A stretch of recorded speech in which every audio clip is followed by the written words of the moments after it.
सर्वप्रथम मैं अपने माता पिता के चरणों कमलों में कोटि कोटि प्रणाम करती हूँ। देवाधिदेव महादेव के चरणों कमलों में कोटि कोटि प्रणाम करती हूँ। मैया भवानी के चरणों कमलों में कोटि कोटि प्रणाम करती हूँ। इस कालखंड के साहब श्री हरिंदानंद भैया जी के चरणों कमलों में कोटि कोटि प्रणाम करती हूँ। शक्ति स्वरूपा लीलम दीदी आनंद के चरणों कमलों में कोटि कोटि प्रणाम करती हूँ। समस्त गुरु भाई बहनों के तथा जितने भी जीव जंतु है, धरती माता है, सभी के चरणों कमलों में कोटि कोटि प्रणाम करती हूँ। मेरा प्रणाम स्वीकार हो। गुरु भाई बहन, मैं शिव शिष्या गंगा जी आज बहुत ही सुंदर शिव गुरु महादेव का चर्चा कथा लेके आई हूँ। अगर आपको कथा अच्छा लगे, पसंद आए तो मेरे वीडियो को लाइक शेयर, चैनल को सब्सक्राइब अवश्य करिएगा। गुरु भाई बहन, कथा की शुरुआत करते हैं। और उसको एक भी बेटी नहीं थी। गुरु भाई बहन, बूढ़ी अम्मा अपना पुत्र का पालन पोषण करने के लिए प्रतिदिन जंगल जाती थी और जंगल जाकर के सूखी सूखी लकड़ियाँ चुन चुन कर एक छोटा सा बोझा बना लेती और फिर उस बोझा को बांध कर ढो ढो करके बेचारी दो जगह रखती, कभी 3 जगह रखती, यानी बैठ बैठ कर सुस्ता करके जा करके इस प्रकार से बाजार में बेच आती। उससे जो उसको पैसा होता, अपना बच्चा का पेट भरती। बूढ़ी माँ वृद्ध थी, बाकी उसका बच्चा बड़ा था, पर गुरु भाई बहन बच्चा निकम्मा था, कुछ भी नहीं करता था। अब बूढ़ी अम्मा ये सोचती थी कि जब तक मेरा जीवन है, चल फिर रहे हैं, तब तक हम अपना शक्ति सामर्थ्य से अपना बच्चा का पालन पोषण करना चाहते हैं। जब और लाचार हो जाएंगे, बेबस हो जाएंगे, जब कुछ कर नहीं पाएंगे, तब मेरा बच्चा ही मुझे करके देगा। और क्या। गुरु भाई बहन, दिन प्रतिदिन बीता। इस प्रकार से बूढ़ी अम्मा एक दिन लाचार हो गई। उसका बेटा तो बड़ा फके मस्त में था, उसका जीवन अच्छे से कट रहा था। गुरु भाई बहन धीरे धीरे समय बीता। बूढ़ी माँ लाचार बीमार पड़ गई और वो कभी भी चर्चा भजन में नहीं जाती थी, क्योंकि उसको समय ही नहीं मिलता था, पूरा काम करने में ही व्यस्त रहती थी। गुरु भाई बहन, एक समय की बात है, एक बहुत ही वृद्ध अम्मा थी। वृद्ध अम्मा के 4 पुत्र थे, पर गुरु भाई बहन महादेव को सुमिरन करने के लिए कोई अलग से समय निकालने की ज़रूरत नहीं है। आप चाहे तो कोई भी काम करिए, चाहे आप घर का काम करिए या बाहर का करिए, या फिर आप शौचालय में भी हैं, फिर भी आप महादेव को याद कर सकते हैं। उसके लिए समय नहीं चाहिए आपको अलग से। पर गुरु भाई बहन बूढ़ी अम्मा नहीं करती थी। धीरे धीरे समय बीता। बूढ़ी अम्मा कभी भी चर्चा भजन में नहीं गई। तब गुरु भाई बहन उसका बेटा बोला कि माँ, कई दिन बीत गया, तुम जंगल नहीं जाती है, तुमको पता भी है हमको सही प्रकार से भोजन नहीं मिलता है, सही ढंग से मुझे पैसा नहीं मिलता है कि हम कुछ खाएं पिए, घूमें और कुछ खरीदें।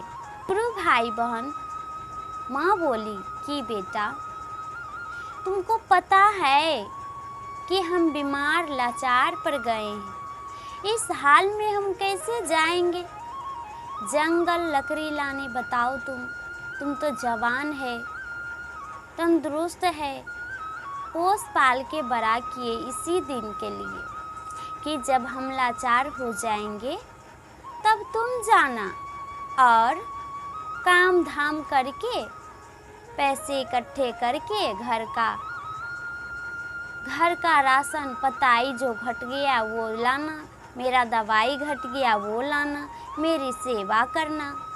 जिस बेटे को पोसे पाले बड़ा किए, खिलाए पिलाए जवान कर दिए, वो एक दो दिन के लिए मेरा दुख को समझ नहीं सकता है, ये मेरी सेवा सत्कार क्या करेगा। बोली माँ कि बेटा, जब तुम मेरी 2 दिन 3 दिन तक सेवा सत्कार नहीं कर सकता है तो हम पूरा दिन खटिया पे पड़े रहेंगे। अब वही अवस्था ही आ गया है तो तुम मेरा सेवा सत्कार कैसे करेगा। तो बेटा कहता है माँ, अगर नहीं करेगी ना तो हम तुझे इस घर से बाहर कर देंगे, पर तेरी सेवा सत्कार करने के लिए मेरे पास बेकार की समय नहीं है। हम जवान हो गए हैं, बड़ा हो गए हैं, सुंदर हैं, सब कुछ है, तो घूमेंगे फिरेंगे और ऐश करेंगे, मौज करेंगे कि तुम्हारी सेवा करेंगे। गुरु भाई बहन, माँ यह सब बात सुनी तो माँ को रोना आ गया। तो बेटा कहता है कि माँ, ये रोने धोने का नाटक छोड़ो, जाओ जंगल, नहीं तो घर से बाहर कर देंगे। गुरु भाई बहन, फिर से बूढ़ी माँ वही बात कहती है कि बेटा, हम नहीं जा पाएंगे। उसके बाद क्या था, बेटा कुछ भी नहीं सुना। उसके बाद गुरु भाई बहन और माँ को चारों बेटा मिलकर 2 गोर हाथ पकड़ लिया, 2 बेटा, और 2 बेटा मिलके 1 गोर पकड़ लिया और माँ को ले जा कर के एक सुनसान जंगल था, वहाँ एक पीपल का वृक्ष था, उस वृक्ष के पास जाकर के माँ को छोड़ दिया। अब माँ बेचारी तक बूढ़ी थी, आँख से कम सुझाई पड़ता था, इतना दूर जाकर छोड़ दिया कि वो घर भी नहीं आ सकती है। गुरु भाई बहन बेटा छोड़ के माँ को आ गया। जब आ गया बेटा तो अपना जो माँ कमाई धमाई, उसका जो घर में राशन पताई था, खा रहा था आराम से, और उधर माँ बेचारी लिख पतला भूख के मारे तड़प रही थी, रो रही थी, उसको कुछ भी सुझाई नहीं पड़ रहा था। गुरु भाई बहन, यह सब हाल अब बूढ़ी माँ का हो गया, कोई सहारा नहीं था।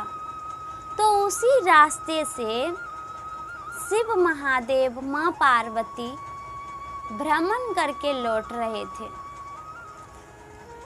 तो महादेव सुने कि यहाँ कोई मनुष्य रो रहा है, दुख में है। गुरु भाई बहन वो मैया पार्वती से कहते हैं कि देवी सुनो, यहाँ कोई मानव है जो कि जंगल में रो रहा है। महादेव तो गुरु भाई बहन भोला है ही, उसको रहा नहीं ही जाता है। तो माता गौरी कहती है, हाँ प्रभु सच बोलते हैं कि यहाँ कोई रो रहा है, चलिए चलकर देखते हैं कि कौन है।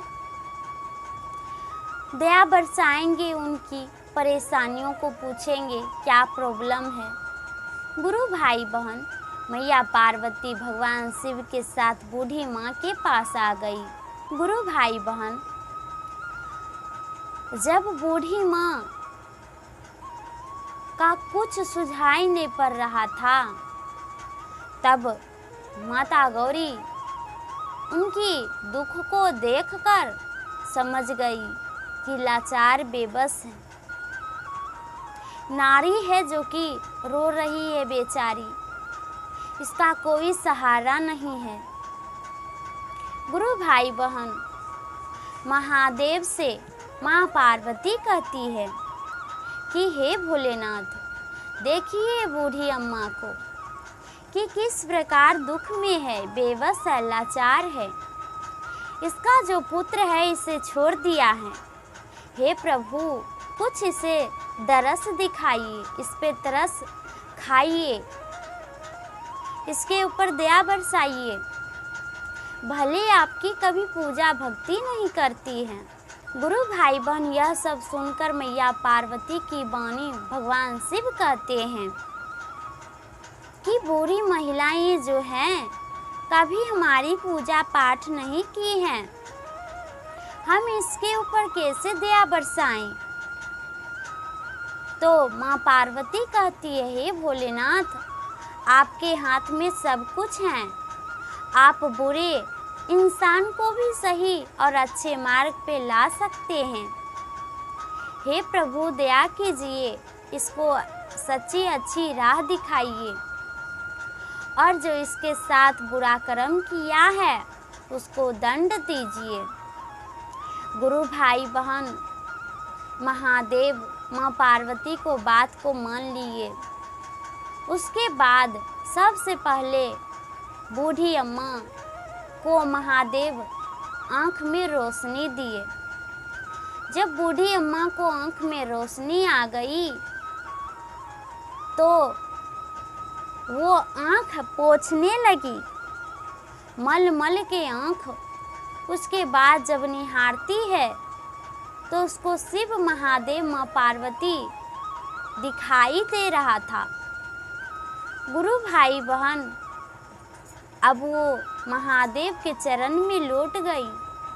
बूढ़ी अम्मा कहती है, हे प्रभु, आपकी पूजा अर्चना तो कभी नहीं किए हैं, बाकी आप मेरे ऊपर दया बरसाएं। आप ही के दर्शन पाने के लिए शायद मेरी आंखों में रोशनी आ गई है। गुरु भाई बहन, बूढ़ी अम्मा बहुत खुश हुई, महादेव के चरण से लौट गई। कहती है, प्रभु, ये जब आँख मेरी आज अच्छी और साफ दिखाई दे रही है तो इस सच्चे और अच्छे सुंदर सी आँखों से हम सिर्फ और सिर्फ आपको देखेंगे, आपकी दर्शन पाएंगे, आपकी ही भक्ति करना चाहते हैं। प्रभु, आप मुझे राह दिखाइए। गुरु भाई बहन, भगवान शिव बूढ़ी अम्मा से कहते हैं कि अम्मा सुनो मेरी बात, तुम प्रतिदिन इस पीपल के वृक्ष के पास आना और हमारी पूजा भक्ति करना और साथ ही बेल की पत्री जल प्रतिदिन चढ़ाना। गुरु भाई बहन, अब बूढ़ी अम्मा बोली कि प्रभु, इतना तो हम प्रतिदिन करेंगे, बाकी मेरा कोई नहीं है, हम किस प्रकार से इस जंगल में रहेंगे, मेरा तो कोई नहीं है। गुरु भाई बहन, भगवान शिव कहते हैं कि चिंता नहीं करो, जब हम तुम्हारे साथ हैं तो तुम चिंता नहीं करो, सब कुछ हो जाएगा। गुरु भाई बहन, भगवान शिव अपनी शक्ति से सिर्फ अपना कमंडल से गंगा का जल निकाले और छींट दिए उस जंगल के चारों ओर घुमा करके, तो सब कुछ हो गया। घर परिवार गांव गिरान बस गया महादेव की वही चरना अमृत की शक्ति से। गुरु भाई बहन, अब बूढ़ी अम्मा का भी घर द्वार बन गया, सब कुछ हो गया। तो बूढ़ी अम्मा रहने खाने लगी, भगवान की भक्ति पूजा अर्चना करने लगी। सब वहाँ जो महादेव की दया से गांव गिरान बस गया, वो भी बूढ़ी अम्मा को बहुत प्यार करता, बहुत अच्छे से रखता। धीरे धीरे समय बिताने लगी बूढ़ी अम्मा। अब वो भगवान शिव की ही पूजा भक्ति में लीन रहती थी और कहीं नहीं जाती थी। मंदिर बनवाई बूढ़ी अम्मा भगवान शिव की भक्ति करने लगी। माँ पार्वती का भी गुरु भाई बहन धीरे धीरे समय गिरा। उसके बाद उसका बेटा जो भी कुछ था घर द्वार वो सब कुछ बेच बाच कर जुआ हुआ खेल खाल कर सब पैसा कौड़ी धन संपत्ति लुटा दिया माँ का। अब उसको कोई नहीं सहारा था। जो हर गया वो जुआ में घर भी, तो उसको घर से निकाल दिया चारों बेटा को। अब चारों बेटा भटकते भटकते जंगल में आ गया। जंगल में आया तो उसको गुरु भाई बहन ढेर दिन होने के कारण भूख प्यास से तड़प रहा था और उसका मोछ दाढ़ी बड़ा बड़ा हो गया था। गुरु भाई बहन धीरे धीरे उसका बेटा तड़पते तड़पते जंगल की ओर आया। तब वो बेटा को याद आया कि इसी जंगल में अपनी माँ को छोड़ दिए थे, शायद मेरी माँ होगी। तो गुरु भाई बहन दूसरा जो बूढ़ी अम्मा का बेटा था कहता है, भैया कि माँ कहाँ से होगी, उसको तो छोड़ दिए तो झलकबो नहीं करता था, हो सकता है बाघ चील नोच उच के खा गया हो। गुरु भाई बहन इस प्रकार से बेटा सब बात बोल रहा था। तब जाकर के बूढ़ी अम्मा के विषय में बोल रहा था तो भगवान शिव सब कुछ सुन रहे थे। गुरु भाई बहन बोलते बोलते अब उस बेटा का नज़र एक पीपल के वृक्ष के पास गया तो देखा बहुत सुंदर सुंदर घर द्वार मकान है। एक बूढ़ी है जो कि भगवान शिव की भक्ति करती है, पर वो बेटा उसका ये नहीं पहचान पाया कि वो हमारी माँ है। गुरु भाई बहन अब उसका बेटा सोचा कि अरे यहाँ तो भोजन करा रहा है भैया, चलो चलकर तीनों चारों भाई खा लेते हैं। गुरु भाई बहन यह सोचकर अब चारों बेटा बुढ़िया का आया बूढ़ी अम्मा के पास। तो बूढ़ी अम्मा अपने हाथ से पकाई भोजन जो बनाई थी खाने के लिए दी। तो वो जो लड़का था वो पहचान गया उसका बेटा। कहता है छोटा बेटा कि अरे भाई ये जो खाना है लगता है सेम अपनी माँ के हाथों का खाना है, बहुत दिन के बाद खाए हैं, पर मेरी माँ तो मर गई है। दूसरा बेटा कहता है बूढ़ी अम्मा का, नहीं हो सकता है कि हमारी माँ हो, हमें कुछ पता ना हो। गुरु भाई बहन धीरे धीरे करके ऐसे से बात ही कर रहा था। तभी बूढ़ी अम्मा पहचान गई और बोली कि बेटा तुम्हारी माँ हम ही हैं, तुम ही मेरा बेटा था जो कि कुछ दिन पहले मुझे घर से निकाल दिया था, पर बेटा आज इस जगह पे तुम कैसे।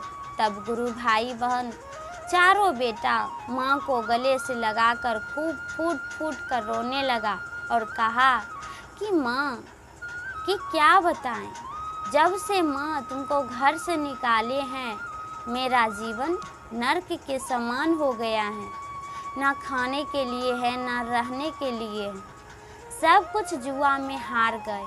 माँ मुझे माफ़ कर दो और अपने साथ रखो, ऐसे अब कभी भी दुख नहीं देंगे, जैसे कहती है वैसे करेंगे। गुरु भाई बहन इस प्रकार से जब कहने लगा बूढ़ी अम्मा का बेटा, तो बूढ़ी अम्मा को ममता आ गया। कहता है बेटा तू जो कर्म किया उसका फल भगवान तुझे दे ही दिए, बाकी हम अपना कर्म से कभी पीछे नहीं मुड़ेंगे।